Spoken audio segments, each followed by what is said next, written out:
नमस्कार, मी पंजाब डक. आज आहे 11 नोव्हेंबर 2025. मी जात आहे भुसावळकडे, जळगावकडे जात आहे आणि हे अजंठा लेणी जवळ आहे.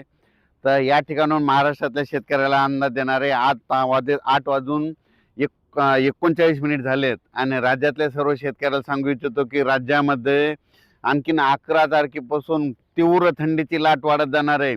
म्हणजे 11, 12, 13, 14 पासून राज्यात आता 15 दिवस चांगली तीव्र थंडीची लाट राहणार आहे. म्हणून हा अंदाज लक्षात घ्यायचा. सध्या तर राज्यात काय पाऊस येणार नाही म्हणून हा अंदाज सर्व शेतकऱ्यांनी लक्षात घ्यायचा. राज्यात सांगायचं झालं तर पूर्व विदर्भ, पश्चिम विदर्भ, दक्षिण महाराष्ट्र, उत्तर महाराष्ट्र, कोकणपट्टी, खानदेश, मराठवाडा सगळीकडं म्हणजे असे 15 दिवस तीव्र थंडीची लाट राहणार आहे. म्हणून हा अंदाज सर्व शेतकऱ्यांनी लक्षात घ्यायचा. ज्यांना गहू पेरायचा तर पेरू शकता, चना देखील पेरू शकता. त्याच्यानंतर राज्यातले सर्व मका काढायची असेल तर ते देखील काढू शकता. म्हणजे सर्व शेतकऱ्यांसाठी आनंदाची बातमी. तीव्र थंडीची लाट येणार आहे. राज्यात थंडी वाढतच जाणार आहे म्हणून हा अंदाज लक्षात घ्यायचा.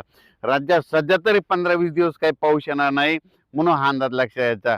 राज्यात सांगायचं झालं तर निफाड, नाशिक, जळगाव, धुळे, त्याच्यानंतर जळगाव, जामोद, अकोट, अकोला, वाशिम, हिंगोली, वर्धा, नागपूर, भंडारा, गोंदिया, चंद्रपूर, नांदेड, यवतमाळ, त्याच्यानंतर परभणी, लातूर, धाराशिव, जालना, संभाजीनगर, सोलापूर जिल्हा, धाराशिव जिल्हा, सातारा, सांगली, सोलापूर, कोल्हापूर, पुणे म्हणजे सांगायचं झालं तर सगळीकडे तीव्र थंडीची लाट राहणार आहे म्हणून हा अंदाज लक्षात घ्यायचा.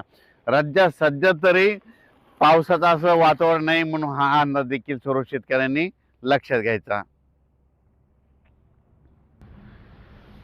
राज्यातल्या ऊसतोड कामगारासाठी आनंदाची बातमी. राज्यात सध्या तरी पावसाचं वातावरण नाही, अवकाळी सध्या पाऊस काही येणार नाही म्हणून हा अंदाज लक्षात घ्यायचा. कारखानदारासाठी आनंदाची बातमी, वीट उत्पादकासाठी आनंदाची बातमी, त्याच्यानंतर हरभरा पेरणाऱ्यासाठी आनंदाची बातमी, गहू पेरण्यासाठी चांगली बातमी. कारण की राज्यात सध्या तरी पावसाचं वातावरण आहे. राज्यात मात्र फक्त आता थंडीचंच वातावरण राहणार आहे म्हणून हा अंदाज लक्षात घ्यायचा. मग सांगायचं झालं तर ही थंडी सगळीकडेच राहणार आहे म्हणून हा अंदाज लक्षात घ्यायचा. जितकी थंडी जास्त येईल तितकं गहू पेरणीसाठी पोषक वातावरण, जितकी थंडी जास्त हरभरा पेरणीसाठी पोषक वातावरण असं म्हणून हा अंदाज लक्षात घ्यायचा.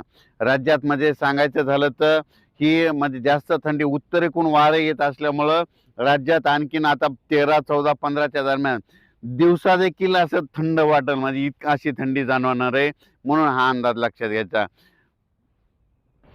ज्यांना हरभरा पेरायचं आहे तर त्यांना एक सांगू इच्छितो की तुम्ही हरभरा पेरल्याच्या नंतर काय करा की त्याच्यावर पेरल्याच्या नंतर रोटायटर करा. नसता काय होतंय, हरभरा पेरल्याच्या नंतर तिसऱ्या दिवशी डुकरं म्हणजे हे डुकरं काय करतात, ते हरभरा उकरून खातात.